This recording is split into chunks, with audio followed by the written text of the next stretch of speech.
everything. And when I was in high school, my after-school job was at the A&P. A couple of guys that I worked with at the A&P were from Freehold, and they would, and I graduated high school in '74. They were telling me about this guy, Springsteen, that I had to go see. And he was at Red Bank Catholic this week, or he was at Monmouth College, which was college and not a university. And I was from Brooklyn. So I said, I don't need to go see one of your crappy central New Jersey, out in the boonies, local entertainment. I'm from New York. So this was, again, this was Freehold when Freehold and Marlboro were way out in the boonies. So Sure. I probably missed more early Springsteen concerts than anyone, because I just wouldn't, those guys could not get me to go to one.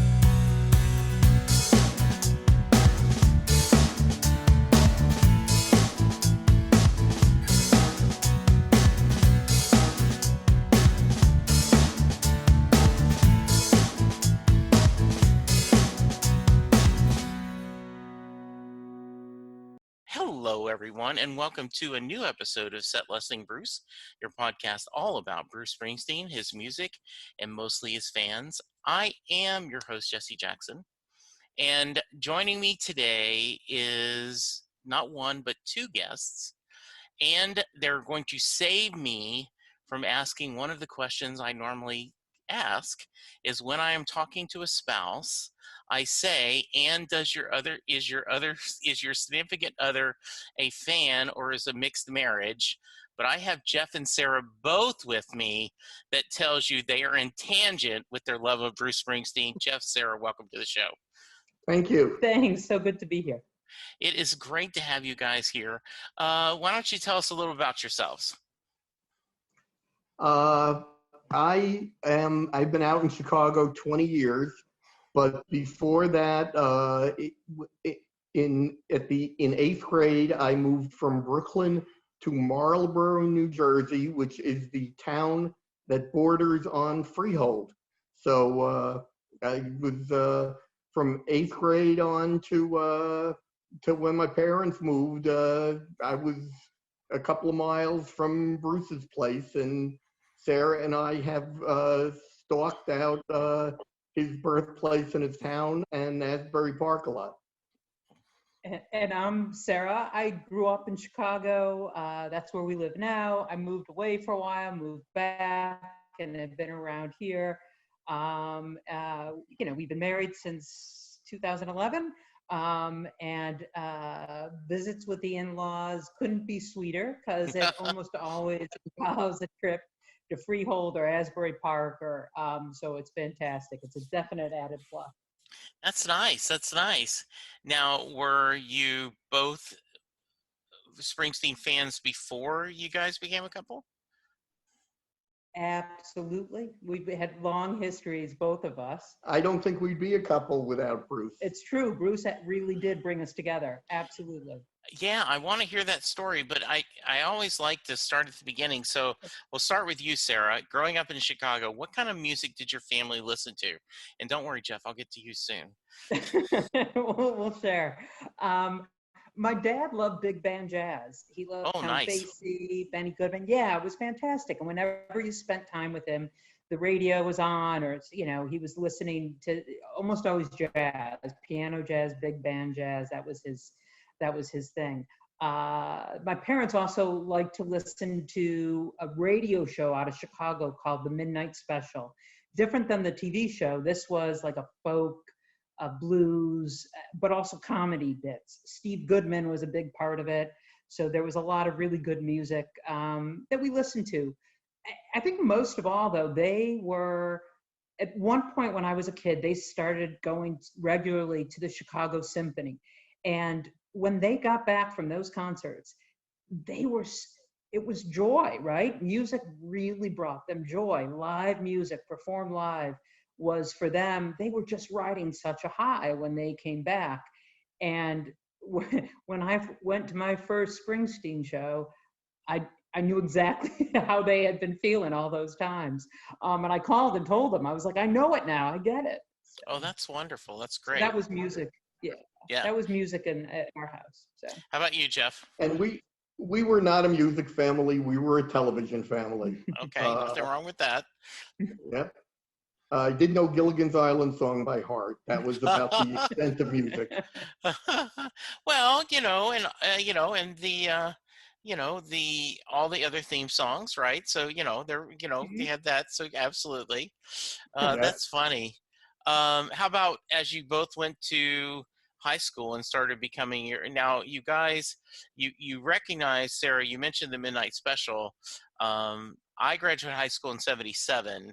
So you were talking my heyday. I remember those, that how wonderful they were. It was the only MTV we had way before MTV was watching the Midnight Special. So, Jeff, how about you? As you started to grow older and become a teenager, what kind of did music start becoming important to you? Well, I gotta tell you the story. Please. In connection with that. I listened to, Motown and AM Top 40 and everything. And when I was in high school, my after school job was at the A&P. And a couple of guys that I work with at the A&P were from Freehold. And they would, and I graduated high school in 74. Okay. And they were telling me about this guy, Springsteen, that I had to go see. And he was at Red Bank Catholic this week, or he was at Monmouth College, which was college and not a university. And I was from Brooklyn. So I said, I don't need to go see one of your crappy central New Jersey, out in the boonies, local entertainment. I'm from New York. So this was, again, this was Freehold when Freehold and Marlboro were way out in the boonies. So Sure. I probably missed more early Springsteen concerts than anyone, because I just wouldn't, those guys could not get me to go to one. So I love the story, not only because it's funny, but it proves a point. I had someone talking about as fans, almost all of us are chasing early Bruce, right? If you first saw him in the Born to Run tour, like, oh, I wish I could have seen him in those early days. And then, I had someone who saw him during the tour, the same time that Landau had said, I've seen the future of rock and roll. And he was like, gosh, I missed all those early shows, and here you are, you actually had a chance to go to those. And you're like, I'm this cocky New Yorker, right? Like, oh, if it's not in New York, it's not worth a blank, right? So that is funny. It just goes to show, be open to things. Absolutely. Absolutely. How about you, Sarah? When are you going into high school? What kind of music are you listening to? When I was in high school, I was the Police, Talking Heads. I liked a little old school. I liked Motown and Stevie Wonder, Simon and Garfunkel as well. So that was my thing. I listened a bit to Bruce. WXRT Radio in Chicago was my station, and they would play, they played Born to Run. They play 10th Avenue Freeze Out, stuff like that. So I knew that, but quite frankly, I heard it. I thought it was pretty fantastic, but I just heard it on the radio, and I never dove deep into it. In fact, my sort of embarrassing moment I didn't look at an album cover for Born to Run. If I did, I'm sure have been hooked. But for the longest time, when I heard 10th Avenue Freeze Out, I thought he was saying "Devil, Devil in the Freezer." I had no clue, so I was like, "Devil, Devil in the Freezer" was what I thought that song was about. I had no clue. Well, there you go. That's nice. Yeah. So it took a bit. Yeah. So, if you can, when did you discover Bruce? And when I say, obviously, you both had heard about him, but there is that moment where you discover him and it becomes more than, you discover him? And if you can you put in words what about it spoke to you? I can put it in very good words, I think. Okay.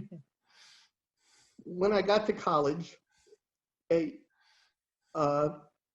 guy I knew who'd been traveling around the world, I could not. He was very sophisticated for a college freshman. Said, "Oh, Bruce Springsteen, you're from Jersey. He's great." So I listened to some, but again, not much. And he talked me and a couple other guys into going to a concert in about February 6, 1975 at Widener College. And it was a small little gym auditorium-like thing. And I remember it was a freezing night. And this is the way I always describe it, and Bruce fans understand it. It was like Dorothy opening that door in Oz.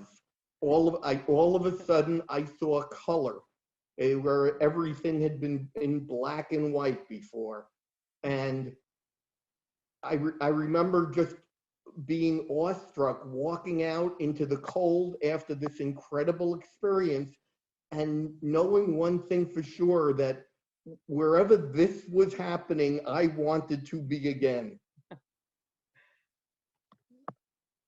Oop. Do you remember your buddies trying to convince you to go? And did you go, I should have listened. I should have had a V8. I thought back on it and I said, now I get it. Now I get it.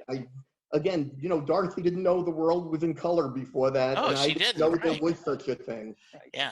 Sarah, how about you? For me, it was summer of 84. I graduated high school in 86. So after the summer after my sophomore year in high school, I was listening to Born in the USA, and I thought it was pretty fantastic. I was listening to it a lot. I really liked it. And I was working at a summer camp, at an overnight summer camp. And I was 16 and a much wiser, much older counselor. I think she was like 18 or 19. Yeah. But she was, but she was in college. So she was, she was very, she was smart, right? Anyway, she and I had a day off. You'd work 6 days a week and then one day off we escaped. We went to the beach and I brought my boombox and a cassette tape of Born in the USA. And she said, so you like Born in the USA? I'm like, yeah, it's fantastic. She was like, have you heard The River? And I'm like, well, I know the song. She was like, have you heard the album? And I'm like, no. So we spent that day off basically hanging out on a beach, listening to The River. And it just snapped. It was, and we just talked about it and listened and talked.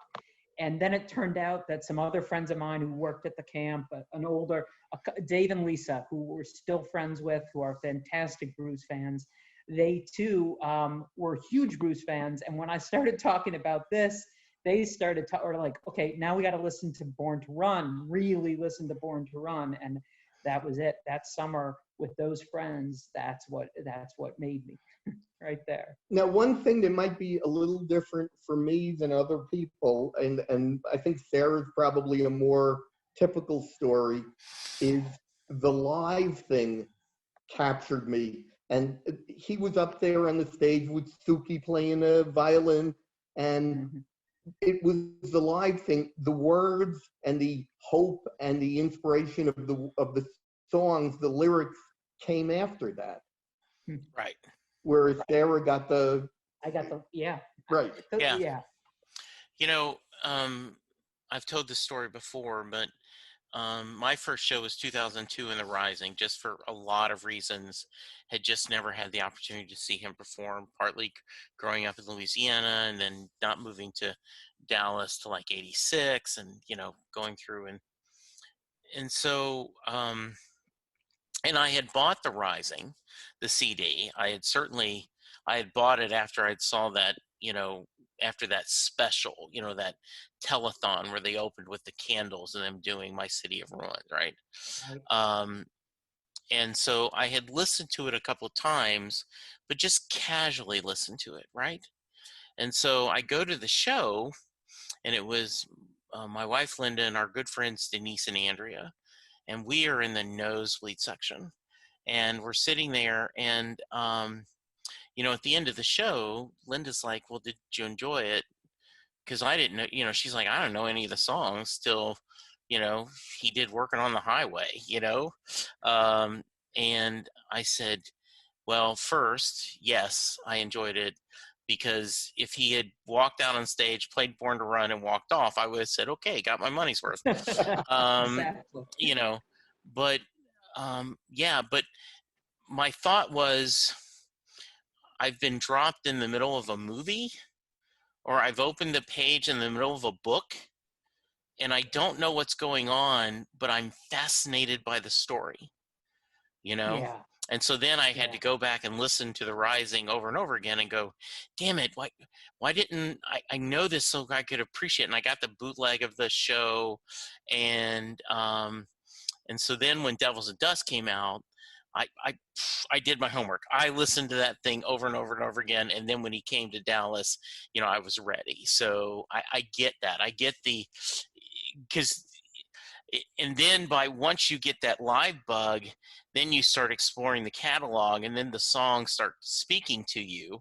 And, because somehow, and we all feel this way, how is somehow this guy from Jersey magically talking about a kid that grew up in Louisiana? How does he know about my life? That's what I loved about the movie Blinded by the Light. Because, he's like, this guy's talking about me, and there's no way, a Pakistani kid in the UK, but it's true. It's universal. Absolutely. Yeah, that part of it was when I knew first heard what the songs were about. I'm like, yeah, he's some East Coast guy who, races cars at night. That's not me. What is that? Yeah. But when you start to, and it's true, when you hear it live in particular, then it's incredibly personal. I think what helped get me hooked was when my friend was telling me about the river and said, this doesn't capture it. It doesn't come close. You've got to see him live. Yeah. But it does that arc, and it gives you a sense of what the experience is like. And I wanted it. Now, I didn't see him. It took me, I think it was 8 years after I first heard him that I saw him live. So it took me a while too. Yeah. Again, for a bunch of reasons. And it's I just recently, in fact, last night when the Cowboys played, they missed a field goal, and my son Chris is texting me like, okay, they'll be chasing those points the rest of the game, right? It's like when you miss an extra point, and I feel like that's it. Like you feel like you're chasing concerts you've missed. Like you can never get them back, but it's like, well, every one I get to, that's one more that at least, I've got that in my bag that I've had. I always like to preface this, if you've listened to the show before, I do not believe that the amount of shows you've seen is a fair barometer of anyone's fandom. I think that there are people that have been on the show that have never seen him live that are passionate fans. But depending on where you found him and where you lived. But for the record, do you guys count shows? And if so, what's your number? I'm at well over 100, and I mean well over 100. Now, I lost count at one point. I was going through some hard times in around 1999, going through a divorce, and my ex was taking my kids out of state. And so I was going through some depression. So during that time, I saw a couple of shows in Long Island and Madison Square Garden and the Meadowlands and down in Philly. And I lost count. By the way, a lot of those shows, I had the worst seats, behind the stage, which are the best seats for one or two songs. Yes, but it is. Right. But, the far end of Giant Stadium is where he looks like a raisin on top of a gigantic cake. But I know that it's well over 100. Okay. Because I was in Chicago and I'm so much younger than he is. I'm just, Yes. Well, I am, but not that much. But still, in Bruce years, it was a lot of concerts. So I'm right around 40. I think I'm just shy of 40. and or I think I just hit 40 somewhere. I have to double check, Good. but right around there. So. Although when I was on the East Coast, it was only, and I was lucky living, being able to go from Long Island down to DC. Since I've been out in Chicago, we've been a lot of different cities, Atlanta, Milwaukee, Pittsburgh, Chicago, obvious, Cleveland, Did you guys get to Broadway? We did. Oh, good story. We did. Please, we did get to Broadway. We got twice, and the second time we pure dumb luck, just getting in and logging in, and I was on a flight. The flight was good. I had to land so that I could log in to get the tickets. We had a pass. He couldn't log in because he was giving a presentation. It's drama, sure. and we log in and front row center. Oh, nice. Front row, dead center. Just pure stupid luck. That's great. Faith was rewarded. Yes, absolutely. Oh my goodness, absolutely. So incredible. That's good. And just true luck. I mean, just like we didn't pay anything extra. We just got, What's the furthest you've gone to see a show? Have you gone to Europe or? No. Well, definitely on our wish list. Definitely. Yeah. But I guess Atlanta might be, in terms of miles, from Chicago to Atlanta was probably the longest. What's funny is when he was the time before, I guess the last time he was touring Australia, at the time I was working for a company, and the owner was in his 60s and would come to work like on Saturday mornings. You would see his car there. He just worked all the time, and very successful man, easily, in the millions of dollars. And I would always go, if I had that kind of money, I'm going down to Australia, and I'm just going the whole thing. I'm taking a month vacation and going to every show, enjoying, New Zealand or Australia. That, I'll work in some sightseeing between shows, but just to run through that gambit of stuff. So yeah, I would love to see. Ireland is another one that I just have heard so many great things about, that it would just be so much fun. But also, and Spain and Italy. Exactly, yes. Italy's got, there were stories of that. And the concerts are so wonderful, but the moments in the concerts, the first harmonica notes you hear that send chills up your spine for Thunder Road or Promised Land, and of course Roy playing those first couple of notes on Jungle Land, that thrill of those first couple of notes. It is. They are almost beyond the sum of the whole show. Yeah. All right. So you said Bruce brought you guys together. Okay. I'm sure you've told this story a couple of times. So I'm sure you are. This is, you guys know your parts, but please share the story. It's a pretty simple one. It's a pretty simple one. It was online dating. We met through online dating, but okay. It was one of those random sites, and I got this guy's interested in me. He's 12 years older than I am. He's divorced with 3 kids, and he lives way out in a suburb, way out. And I'm like, why would I be interested? Well, you know how on a lot of those profiles, they have taglines. And his tagline was, "Show a little faith, there's magic in the night." And I was like, all right, I'll listen. Okay, okay. Well, you know what? You've earned a listen. I don't know how far we go, but you've got enough that I'm going to take your call. Exactly. Exactly. And that overcame all of the negatives. All of the negatives. Who cared? Right? It didn't matter. Yeah, okay. They weren't negatives. They were just like, why would I? Yeah. But then, but you're absolutely right. That got him a call, and that's all it took. So, well, and also the beauty of that, right, is you now know, okay, there may be no chemistry. We may have nothing in common, but I can always talk Bruce to almost anyone. Exactly. So you know what? If this, if we meet for coffee or dinner, the worst can happen is I'm going to spend some time talking to someone about, what do you think? When was this? Well, you said you guys been married about how long? We were married. We met in 2006. So Okay. This was in 2000.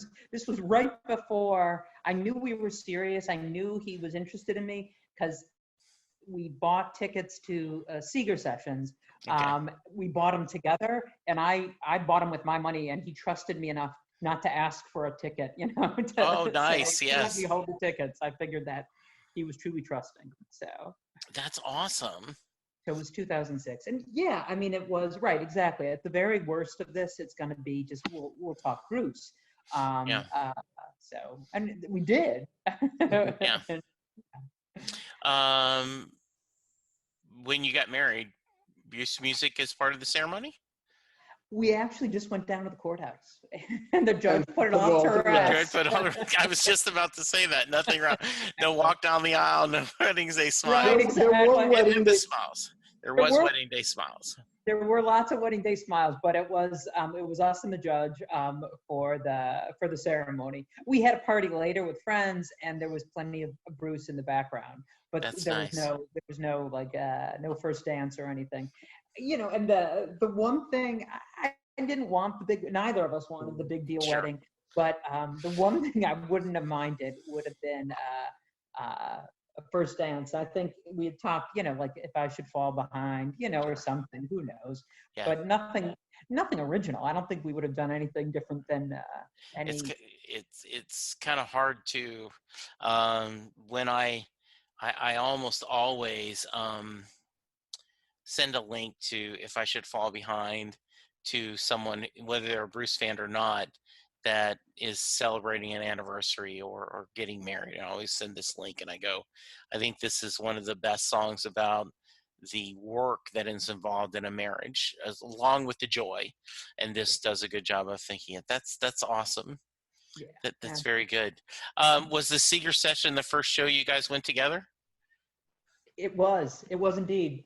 At an outdoor stadium, little outdoor stadium. It was one of the great things about that tour is how easy it was to get tickets. That was, but we, at least around here, it was, we were able to call in and get pit tickets. And so we saw him. That's nice. Good spots here. And that's nice. We also saw him up in Milwaukee. That one too. Yeah, very nice. All right, so you guys sent me a clip. So that and you said that you are not often signed people, and I do not say that as any negative thing against people who bring signs. I think people who bring signs are awesome, but some people do and some people don't. And you guys said you don't normally do that, but you said we did, and there's a story, and remind me to ask you about it. So you got to share the story. All right. Well, on this tour, it was 2009. Right. And he was playing a lot of requests. And there was a Lebanese guy that had a site where you could check to see whenever the band had played a song. And I was playing around on the site, looking up some old music, and I'd find a date they had played it here or there, and I always sort of liked to do Run Run, and I checked it on the site and I said, holy crap, they've never once played it, not at a swim club, not in a concert. They've never played to do Run Run. And I thought, man, the sax solo in the Do Run Run, the old one, would be a great softball for Clarence. But I would never make a sign. Who am I to think that heaven will bless me by bringing a sign? Right. And So Jeff suggested we should bring a sign for To Do Run Run. And it also had just happened that the woman who wrote the song, Ellie Greenwich, had just passed away. Oh, so okay. It seemed like absolutely. But quite frankly, I was of an age the Do Run Run was a cheesy 70s Sean Cassidy, totally right. like fluff pop. I was like, Sure. what are you talking about? So Jeff played the Crystals, the original version of it. Right. And once I heard I heard it from the beginning, I was like, oh yeah. And then the sax solo comes in from the original, and I was like, oh, absolutely, we must hear that. So we had our seats that weren't even in the pit. We had seats up in a balcony, but it was right next to the stage, upper balcony, but right next to the stage and in the front row of the balcony. So we figured, perfect, we can make a sign and hang it off the side of the balcony. And when Bruce came by early on the first song, Sarah said he saw the sign and nodded. And I said, nah, because I didn't want to get my hopes up. Like, no, he really did. He nodded. I swear he nodded. He did, because he was holding the guitar, and it was during the first song. He was playing the guitar, but he kind of saw it and nodded. And we also, by the way, got the thumbs up from Susie and from they both liked the sign. Ah, good. Saw the sign when they came out and gave us the thumbs up too. And that sure is enough, awesome. Yeah. And when it came time for the, for the request, that was the first one he did. Yeah. Oh, how fun. That's good. And you got video of it. We do. Somebody recorded, thank goodness, a couple people recorded it and put it on YouTube. And so we've got it forever. And the sign, however, we, unlike as if you're in the pit, you hand the sign forward. Because we were up in the balcony, we got to keep the sign. So we framed it, and it's hanging on our bedroom wall. So that is awesome. I love that. I love that. I love that so much. That is great. Tell me,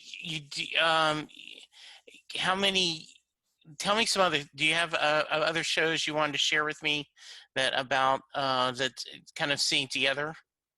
You want to talk about Harley Fest? Harley Fest. So you got the point that we were both fans before we met, yes, right? Absolutely.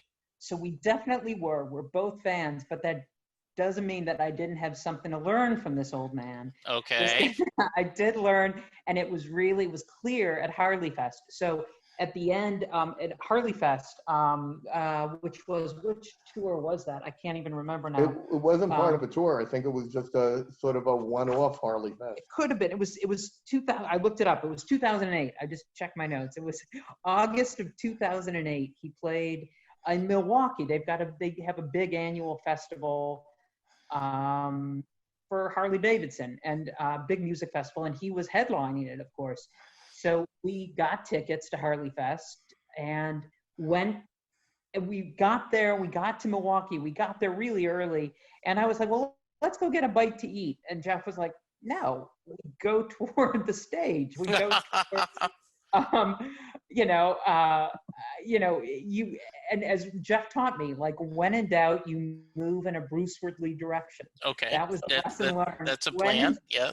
Exactly. Whenever in doubt, move in a Bruce Woodley direction.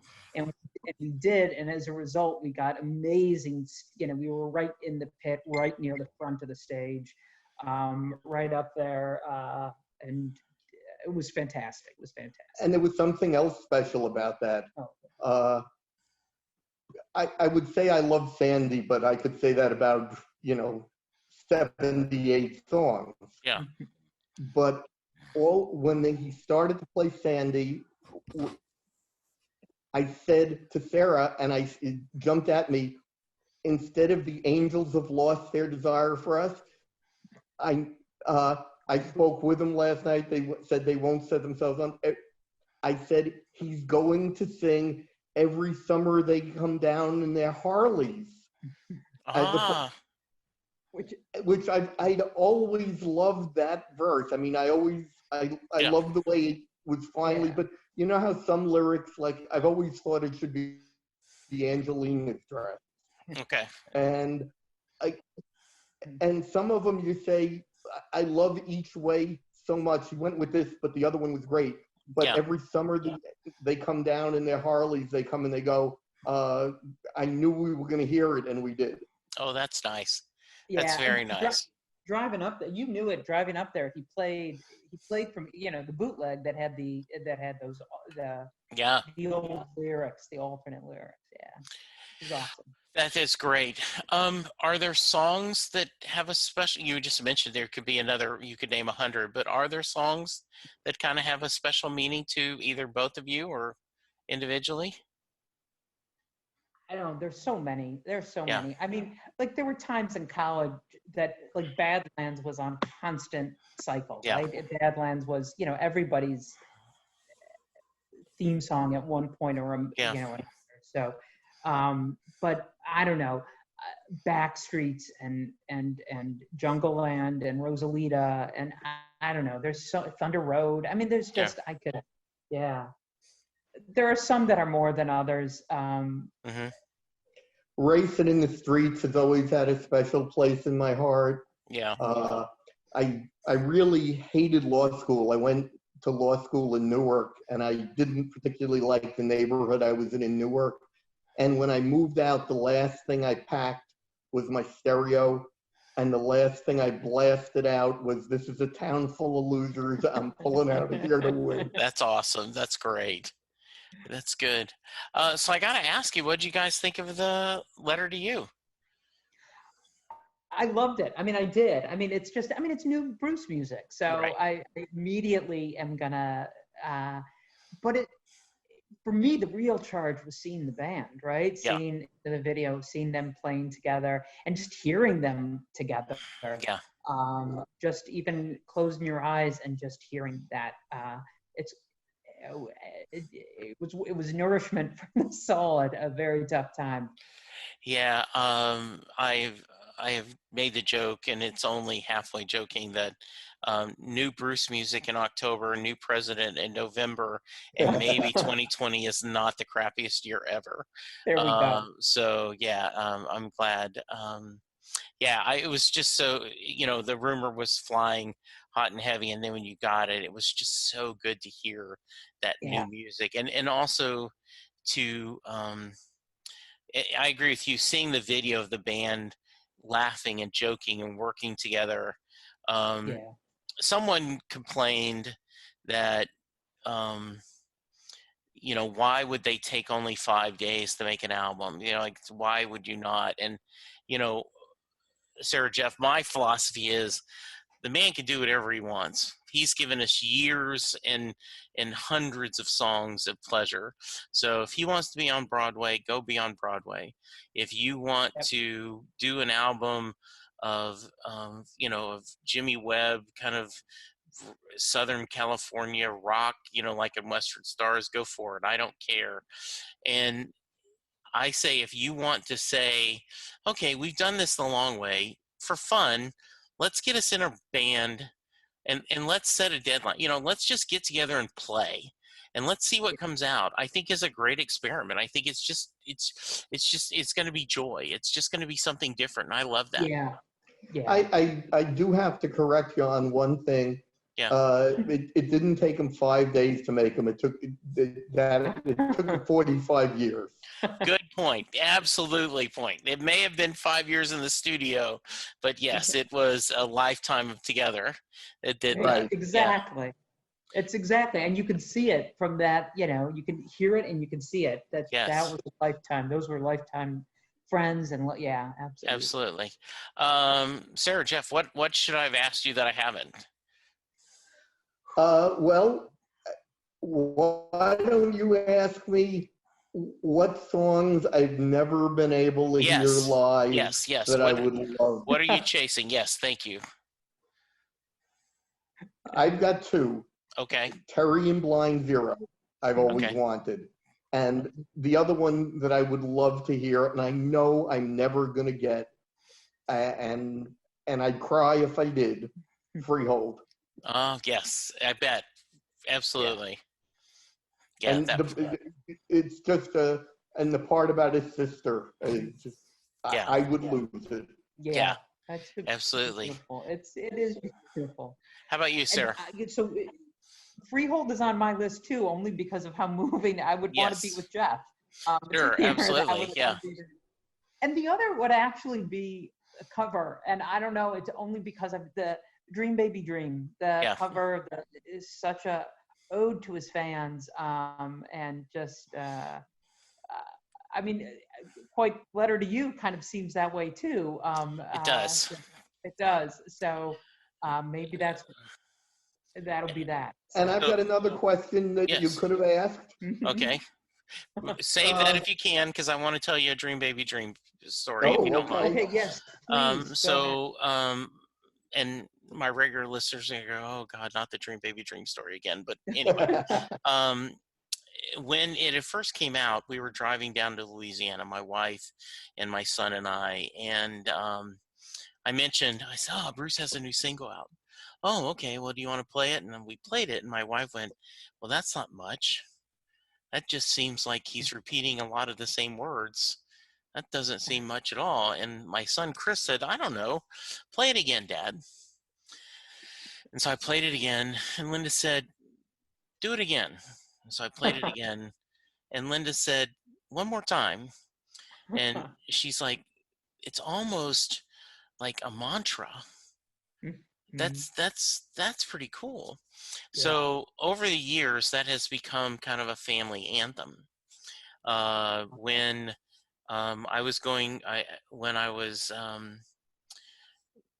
this last year, I was laid off in January, and I played Dream Baby Dream on repeat, going to the job interviews, just over and over again.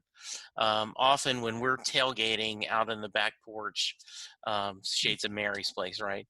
And when we're going in to watch the Cowboys play, Chris is like, okay, we've got to play Dream Baby Dream, to end it. Now we'll go play the game. So I really wanted to see Dream Baby Dream. However, the first 7 times I saw Bruce, he never played Thunder Road. I had never played Thunder Road live because I started seeing him in 2002, right? So I just had never seen it. So at the NCAA tournament that they had broadcast live, they ended the show doing Thunder Road. And I won't lie, there were tears. To seeing that, it was him alone. Patty, he gestured for Patty to sing with him. And, during that tour, he either ended with Dream Baby Dream, he either Thunder Road, or he brought out the pump organ and did Dream Baby Dream. And I went to 4 shows on that tour, all of them Thunder Road. And so I'm like, okay, it is hard for me to complain after never getting Thunder Road to get it, but it was like I would have just loved Dream Baby Dream once. So I'm right there with you. I would love to hear that. Yeah, that's a great song. Absolutely. All right, you were saying, Jeff, what should I have asked you? Well, I don't know about asking, but one of the thrills of the Bruce show, like I said, the first couple of notes, but the people are so wonderful. Yeah. There are the people that you talk to when you're waiting in line, and when you're sitting by them. But there are also the people that you don't talk to, where you look and you see how mesmerized somebody, with tears in the corner of their eyes, and you don't get to talk to them, but you're just looking at them and they move you so much. And you know what they're feeling, right? You don't know what they've experienced, but what they're feeling. One of the goals, when someone who doesn't know about the podcast will say, well, what do you do? I said, well, if it works right, it feels like you're overhearing, you're eavesdropping on a conversation in line, whether you're waiting for the queue or you're waiting for seats up in the bleachers, you're in line to get a drink before the show. I mean, that's what it should feel like. It should feel like you're eavesdropping on friends. And so absolutely. And, I've had people say this, and I know you guys will agree. It's no big deal to go to a Bruce show by yourself because you're going with family. Oh, right. I mean, it's always fun to have a buddy or someone significant in your life. But if it's just you, you're about to be in the arms of, your siblings, the brothers and sisters and siblings in Springsteen. You're in Yeah, family. Absolutely. absolutely. Yeah, definitely. Yeah. And you're close to my generation as opposed to Sarah's, or Yeah, closer to mine. absolutely. And I feel a little bad for you having missed those years of Bruce, not for missing the concerts, not for missing the concerts, but for not having him with you through the hard times. Because when I had bad times in my life, Yeah. you know, No Surrender is a great layoff song. Yes. Rosalita is a great song after Yes. you've been laid off. Absolutely. And I was so fortunate in so many ways in my life. I mean, for God's sake, the universe was knocking at my door saying, go see him. And I refused. And then I meet this guy from Michigan who Yeah. tells me about a guy that's in the next town over. And I finally answer the door after the door's been knocking. But some of the tough times I've had, I'm not going to say I couldn't have gotten through them without Bruce, but man, it sure helped. And once again, the beauty of this show is it's a conversation. And so I always bring this up because very early in my podcast, someone gave me a 1-star review on iTunes saying, the host repeats a lot of the same stories. He should do an FAQ. And I always think of that, but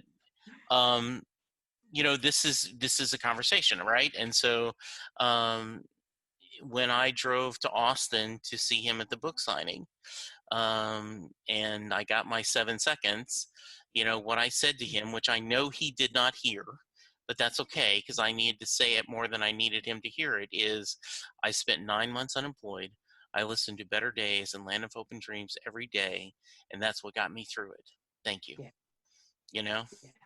And you're absolutely right. I mean, luckily, over 3 years ago, I was diagnosed with colon cancer, and No Retreat, No Surrender, was on my F cancer playlist, and every tweet I did, every post, hashtag No Retreat, No Surrender, because, and I think the beauty of Bruce's music is Tougher Than the Rest could be a love song, but it also could be about someone who's facing a physical or mental disability, and they're striving to be tougher than the rest.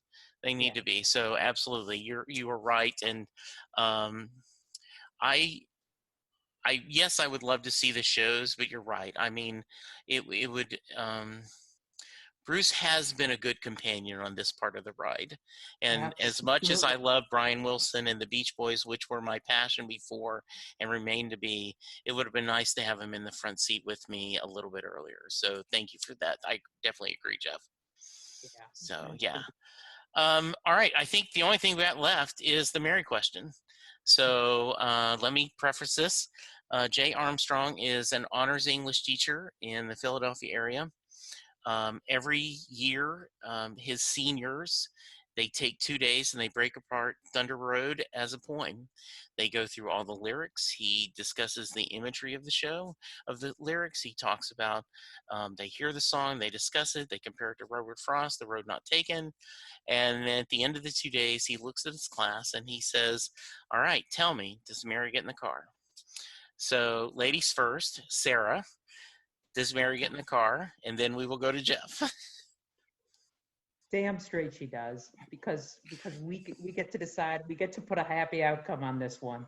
So yeah, she definitely gets in the car. Absolutely. Nice. Jeff, do you agree?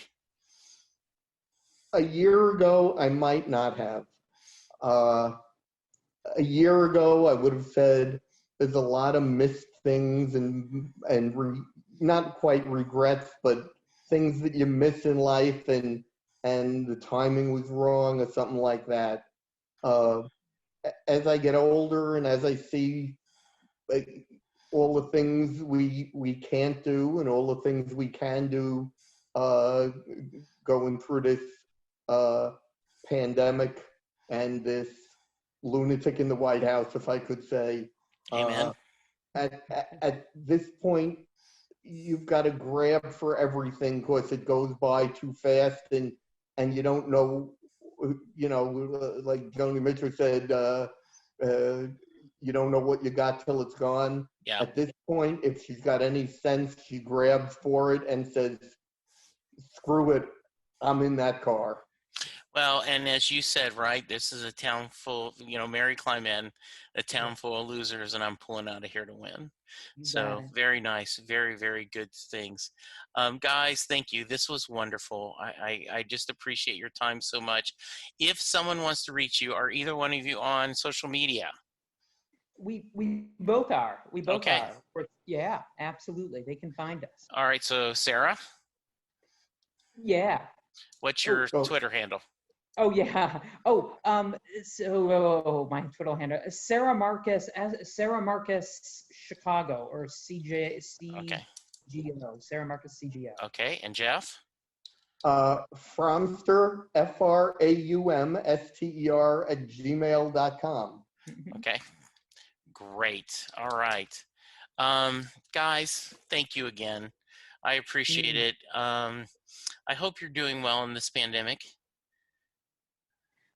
We're doing all right. We're doing our best, and that's right now. If we're that means that's we got each other, and if anybody out there doesn't have somebody with them, they got Bruce. So absolutely. Yeah. Thank you, guys, listeners. Please stay safe. Remember to social distance. Wash your hands. As the man says, wear an effing mask. Be good to each other. Take care of each other. And we will talk to you soon. Thank you so much for listening. Goodbye. Doing a podcast at times can be a one-way conversation, and I hate that. So please let me know what you like and don't like about the work I'm doing. You can reach the podcast via email at setlistingbruce@gmail.com. The show is on Twitter at setlistingbruce, and my personal Twitter is at jessejacksondfw. We have a website, www.setlistingbruce.com. From there, you can find links to other Springsteen podcasts as well as other music-themed podcasts. We have a page devoted to our own SLB All-Star Band. These are guests who have been on the podcast more than 3 times. There is a link to our store where you can purchase Set Listing Bruce shirts as well as a Mary Question t-shirt. There is a link to our Patreon page where you can sign up to help support the podcast financially. We have different levels and different rewards based on your support. If you don't have any extra cash, and right now who does, you can support the podcast by subscribing via your favorite podcast player and leaving us a review. The more reviews we have, the easier it is for people to find us. And please tell a friend about the podcast, especially if they love Bruce or music, because it will make a difference.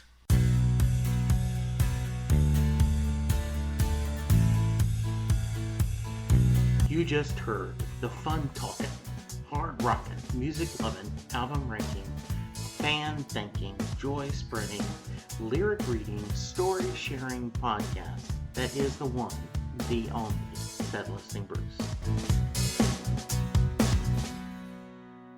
Set Listing Bruce is part of the Southgate Media podcast group. The theme for Set Listing Bruce was written by David Rosen, used by permission.